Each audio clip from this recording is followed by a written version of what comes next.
महाराष्ट्रातील लोकसभा निवडणुकीचा 5वा टप्पा पार पडला आणि आता सगळ्यांचं लक्ष ये 4 जूनच्या निवडणूक निकालाकडे लागला आहे आणि निकालामधून स्पष्ट होणार आहे की राज्यामध्ये नेमकं कोणाचे जास्त खासदार निवडून येणार आहेत हे 4 जून रोजी निकालातून स्पष्ट होणारच आहे। पण मात्र सध्या राज्यामध्ये कोणत्या ठिकाणाहून कोणता उमेदवार निवडून येईल, पराभूत होईल अशी जनतेला उत्सुकता मोठ्या प्रमाणात लागलेली आहे। म्हणून अनेक जण अनेक अंदाज देत आहेत। काही जणांचे अंदाज हे खरे ठरतात तर काही जणांचे अंदाज हे चुकीचे सुद्धा ठरत असतात। पण मात्र राज्यामध्ये सगळ्यांचं लक्ष लागलंय ते म्हणजे मराठवाड्याकडे, कारण की मराठवाड्यामध्येच मराठा आंदोलनाची ठिणगी पडली होती आणि याच ठिकाणाहून आरक्षणाचा लढा सुरू झाला होता मनोज जरांगे पाटील यांच्या नेतृत्वाखाली। आता मराठवाड्यातून आरक्षणाचा लढा सुरू झाला आणि तो महाराष्ट्रभर पसरला। महाराष्ट्रामध्ये कशा पद्धतीने वातावरण निर्माण झालं होतं हे आपण मागच्या काळात मोठ्या प्रमाणात बघितलेलं आहे। मग याच मराठवाड्यामध्ये नेमकं काय होणार आहे, त्याचा परिणाम कोणत्या पक्षावर, कोणत्या उमेदवारावर होणार आहे हेच आपण सविस्तरपणे पाहणार आहोत की मराठवाड्यामधल्या 8 जागांपैकी कोणते खासदार निवडून येऊ शकतात, कोणत्या ठिकाणाहून पराभूत होऊ शकतं। सगळ्यात पहिले आपण सुरुवात करू छत्रपती संभाजीनगर लोकसभा मतदारसंघापासून। छत्रपती संभाजीनगर लोकसभा मतदारसंघाचा आपण विचार केला तर या ठिकाणी 2024ला तिहेरी लढत आपल्याला पाहायला मिळत आहे। या ठिकाणी शिवसेना शिंदे गटाकडून संदीपान भुमरे हे निवडणुकीच्या रिंगणात आहेत, तर या ठिकाणाहून शिवसेनेचे ठाकरे गटाचे उमेदवार चंद्रकांत खैरे हे सुद्धा निवडणुकीच्या रिंगणात आहेत आणि या ठिकाणाहून एमआयएम कडून इम्तियाज जलील हे पुन्हा एकदा 2024च्या लोकसभा मतदारसंघाच्या निवडणुकीमुळे उतरलेले आहेत। जर आपण पाहायला गेलं तर इम्तियाज जलील यांची ताकद 2019ला या लोकसभा मतदारसंघामध्ये पाहायला मिळाली होती, पण मात्र 2019ला परिस्थिती थोडी वेगळी होती। चंद्रकांत खैरे आणि इम्तियाज जलील या दोघांमध्ये सरळ टक्कर होत असताना दिसत होती, पण मात्र त्या ठिकाणाहून हर्षवर्धन जाधव यांनी अपक्ष उमेदवारी अर्ज दाखल केल्यामुळे मोठा मताधिक्य त्यांना मिळाल्यामुळे चंद्रकांत खैरे यांचा पराभव झाला। इम्तियाज जलील हे 4-4.5 हजाराच्या लीडने निवडून आले असं आपण 2019ला चित्र छत्रपती संभाजीनगर लोकसभा मतदारसंघामध्ये पाहायला मिळालं होतं आणि त्याच पद्धतीने घडलं होतं। पण मात्र आता 2024ची लोकसभा निवडणूक पार पडली आणि या लोकसभा मतदारसंघाकडे सगळ्यांचं लक्ष लागलं आहे। आता 2019ला तिहेरी रंगत निवडणूक झाली होती आणि 24ला सुद्धा तीच परिस्थिती आहे। पण मात्र या ठिकाणी आता शिवसेना विरुद्ध शिवसेना अशी परिस्थिती आपल्याला दिसतीये। एकीकडे संदीपान भुमरे हे छत्रपती संभाजीनगरचे पालकमंत्री सुद्धा राहिलेले आहेत, त्यांचा मतदारसंघ जरी या लोकसभा मतदारसंघामध्ये येत नसला तरी जिल्ह्यामध्ये त्यांची मोठी पकड आहे। पण मात्र या ठिकाणी चंद्रकांत खैरे हेच प्रभावी आहेत आणि ते पुन्हा एकदा या ठिकाणी निवडून येऊ शकतात। इम्तियाज जलील आणि चंद्रकांत खैरे या दोघांमध्येच टक्कर होतीये। संदीपान भुमरे हे 3ऱ्या नंबरवर राहतील असं सुद्धा सांगण्यात येते। पण मात्र संदीपान भुमरे यांना बाहेरून पाठिंबा कोणाचा आहे, संदीपान भुमरेचं आतून काम करा असे सुद्धा आदेश काही जणांनी दिलेत। पण मात्र हे सगळं चित्र निवडणूक निकालानंतर स्पष्ट होईल। पण मात्र या लोकसभा मतदारसंघामधून सध्या तरी चंद्रकांत खैरे हे आघाडीवर असल्याचं दिसतंय। पण जर संदीपान भुमरे यांनी जास्त मताधिक्य घेतलं तर मग या ठिकाणी चंद्रकांत खैरे हे सुद्धा पराभूत होऊ शकतात, संदीपान भुमरे हे सुद्धा पराभूत होऊ शकतात आणि इम्तियाज जलील हे निवडून येऊ शकतात। नेमकं संदीपान भुमरे किती मताधिक्य घेतात त्याच्यावरती अवलंबून असलं तरी चंद्रकांत खैरे हेच या ठिकाणावर निवडून येतील असाच अंदाज सध्या तरी या लोकसभा मतदारसंघामध्ये वर्तवण्यात येतोय। यानंतरचा लोकसभा मतदारसंघ आहे तो म्हणजे जालना आणि जालना लोकसभा मतदारसंघामध्ये तिहेरी रंगत निवडणूक होत आहे। या ठिकाणावर भाजपकडून महायुतीकडून रावसाहेब दानवे हे पुन्हा एकदा निवडणुकीच्या रिंगणात आहेत। 6वा षटकार मारण्यासाठी ते जालना लोकसभा मतदारसंघामधून सज्ज आहेत, पण त्यांचा 6वा षटकार न मारता त्यांना आउट करण्यासाठी महाविकास आघाडीकडून या ठिकाणी कल्याण काळे यांना उमेदवारी दिलेली आहे। आता रावसाहेब दानवे यांचा षटकार रोखू शकतात कल्याण काळे असं महाविकास आघाडीला का वाटतंय, कारण की 2009ला कल्याण काळे यांनी रावसाहेब दानवे यांना आव्हान दिलं होतं, त्यांच्या बरोबरीने रन काढण्याचा प्रयत्न केला होता, पण फक्त 4.5 हजाराच्या मताधिक्यानं रावसाहेब दानवे हे निवडून आले होते, खासदार झाले होते। पण 2009ला परिस्थिती वेगळी होती, गल्लीपासून दिल्लीपर्यंत काँग्रेसचं सरकार होतं आणि जो जालना लोकसभा मतदारसंघ आहे या मतदारसंघामध्ये महाविकास आघाडीचे म्हणजे काँग्रेस राष्ट्रवादीचे बहुसंख्य आमदार होते। आता 24ला परिस्थिती वेगळी आहे, महायुतीकडं 6 पैकी 5 विधानसभा मतदारसंघ आहेत, महाविकास आघाडीकडे फक्त एकच आहे, म्हणून 24ची परिस्थिती वेगळी आहे. कल्याण काळे कुठेही रावसाहेब दानवे यांना आव्हान देणार नाहीत असं सुद्धा काही जण सांगतात. पण या ठिकाणाहून मंगेश साबळे नावाचं एक 25 वर्षाचं पोरग लोकसभा निवडणूक लढवतोय. त्याची चर्चा संपूर्ण राज्यासह मतदारसंघामध्ये सुद्धा जोरदार आहे. आता मंगेश साबळे हे या दोघांना पराभूत करून विजय प्राप्त करू शकतात असे सुद्धा अंदाज काही ठिकाणी पुढे येत असतात. पण मात्र मंगेश साबळे यांच्यासाठी पहिलीच निवडणूक पहिल्याच टर्ममध्ये जिंकणं हे सुद्धा काही सोपं नाही. म्हणून या ठिकाणाहून पुन्हा एकदा रावसाहेब दानवे हेच बाजी मारतील, निवडून येतील, खासदार होतील असाच अंदाज बऱ्याच विश्लेषकांनी व्यक्त केलेला आहे. त्यानंतरचा लोकसभा मतदारसंघ आहे तो म्हणजे परभणी आणि परभणीमध्ये सरळ सरळ लढत ही दोघां जणांमध्ये होत आहे. पहिलं नाव आहे बंडू जाधव म्हणजे संजय जाधव. संजय जाधव हे शिवसेना ठाकरे गटाकडून महाविकास आघाडीचे उमेदवार आहेत. 2014 पासून ते 2019 पर्यंत 2 वेळा ते निवडून आलेले आहेत. 2024च्या निवडणुकामध्ये तिसऱ्यांदा ते निवडणुकीच्या रिंगणात आहेत. मग आता तिसऱ्यांदा ते निवडून येऊ शकतात का अशी सुद्धा शक्यता अनेकांनी वर्तवलेली आहे. पण मात्र 2019ला काय घडलं होतं, परभणी लोकसभा मतदारसंघामध्ये संजय जाधव यांच्या विरोधात होते राष्ट्रवादीचे राजेश विटेकर. आता राजेश विटेकर संजय जाधव या दोघांमध्ये काटेकी टक्कर आपल्याला पाहायला मिळाली होती. सरळ सरळ ही लढाई प्रस्थापित विरुद्ध विस्थापित अशी झाली होती आणि त्यावेळा एक गट्टा मतदान हे राजेश विटेकर यांना पडलं होतं. तेव्हा बंडू जाधव यांना ओबीसीनं तारलं होतं असं सुद्धा बंडू जाधव यांनी स्वतः बोलून दाखवलेलं आहे. मग आता 2024ची जी निवडणूक आहे ती कशा पद्धतीनं झाली आता हे वेगळं सांगायची गरज नाही.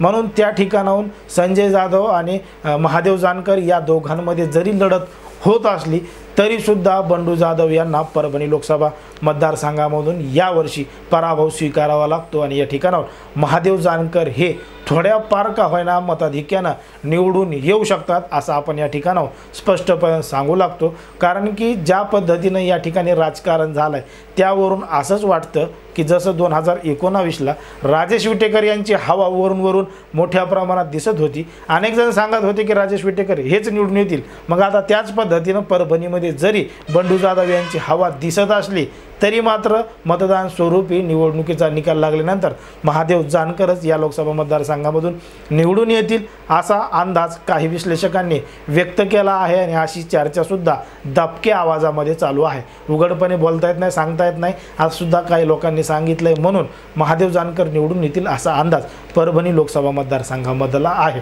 त्यानंतरचा लोकसभा मतदारसंघ आहे तो म्हणजे बीड. आता बीड लोकसभा मतदारसंघामध्ये सुद्धा सरळ सरळ लढत दोघांमध्ये होत आहे. एकीकडून भाजपकडून महायुतीकडून पंकजा मुंडे या निवडणुकीच्या रिंगणात म्हणजे लोकसभा निवडणुकीच्या रिंगणात पहिल्यांदा आहेत. तर या ठिकाणाहून शरद पवार गट यांच्याकडून तुतारीच्या चिन्हावर या ठिकाणाहून जे उमेदवार आहेत ते म्हणजे बजरंग सोनवणे. आता बजरंग सोनवणे हे दुसऱ्यांदा लोकसभेची निवडणूक लढवतात. या अगोदर त्यांनी 2019ला पंकजा मुंडे यांच्या बहीण प्रीतम मुंडे यांच्या विरोधात निवडणूक लढवली होती. पण मात्र प्रीतम मुंडे या विजयी झाल्या होत्या. बजरंग सोनवणे हे पराभूत झालेले होते. 2019ला परिस्थिती वेगळी होती, सहानुभूतीची लाट होती म्हणून प्रीतम मुंडे यांचा विजय झाला होता असं सुद्धा काही जणांनी बीडमध्ये सांगितलेलं आहे. मग आता 2024ला काय होईल? आता बीडमध्ये 2019ला ज्या पद्धतीनं राजकारण झालं होतं त्याच पद्धतीनं 2024ला सुद्धा राजकारण झालं आहे. पण मात्र 2019ला परिस्थिती वेगळी होती. 2019ला राष्ट्रवादी म्हणजे त्या ठिकाणचे जे मेन विधानसभा सदस्य आहेत, मंत्री आहेत, धनंजय मुंडे हेच पंकजा मुंडे यांच्या विरोधात होते आणि आता मात्र धनंजय मुंडे हे पंकजा मुंडे यांच्या सोबत आहेत. धनंजय मुंडे यांच्यासाठी ही अस्तित्वाची लढाई आहे. पंकजा मुंडे यांना निवडून आणायचं आहे. म्हणून वाटतं या ठिकाणाहून पुन्हा एकदा म्हणल्यापेक्षा पहिल्यांदा निवडणूक लढवणाऱ्या पंकजा मुंडेच बीड लोकसभा मतदारसंघामधून निवडून येतील.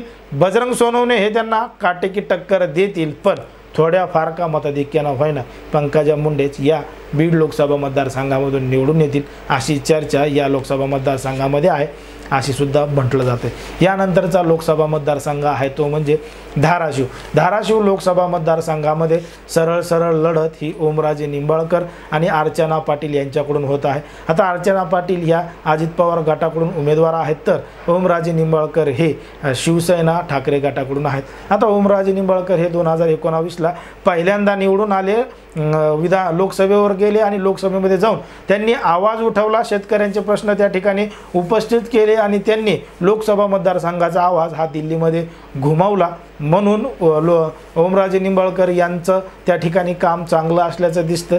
ओमराजे निंबाळकर हे कोणत्याही व्यक्तीचा कधीही फोन उचलतात, त्यांना बोलतात, त्यांच्या समस्या सोडवण्याचं काम करतात. ओमराजे निंबाळकर हे कोणत्या पक्षात आहेत हे पाहिलं जात नाही, तर ओमराजे निंबाळकर हे एक चांगला माणूस आहे हे त्यांच्या लोकसभा मतदारसंघामध्ये पाहिलं जातं, असं आम्हाला त्या ठिकाणच्या लोकांशी बोलल्यानंतर समजलं. आता अर्चना पाटील या नवख्या उमेदवार आहेत, म्हणून त्या ठिकाणी त्या ओमराजे निंबाळकर यांना टक्कर देऊ शकणार नाहीत आणि या ठिकाणाहून ठाकरे गटाकडून ओमराजे निंबाळकर हे पुन्हा एकदा निवडून येतील अशी शक्यता धाराशिव लोकसभा मतदारसंघामध्ये मोठ्या प्रमाणात असल्याचं सांगण्यात येतं. यानंतरचा लोकसभा मतदारसंघ आहे तो म्हणजे नांदेड. आता नांदेड लोकसभा मतदारसंघामध्ये सरळ लढत ही दोघांमध्ये होत आहे. भाजपकडून महायुतीकडून या ठिकाणी प्रतापराव चिखलीकर हे लोकसभाचे उमेदवार आहेत, तर त्या ठिकाणावर वसंतराव चव्हाण हे महाविकास आघाडीकडून निवडणुकीच्या रिंगणात आहेत. सरळ लढत या दोघांमध्ये होताना दिसतीये, पण मात्र अनेकांनी सांगितलंय की वसंतराव चव्हाण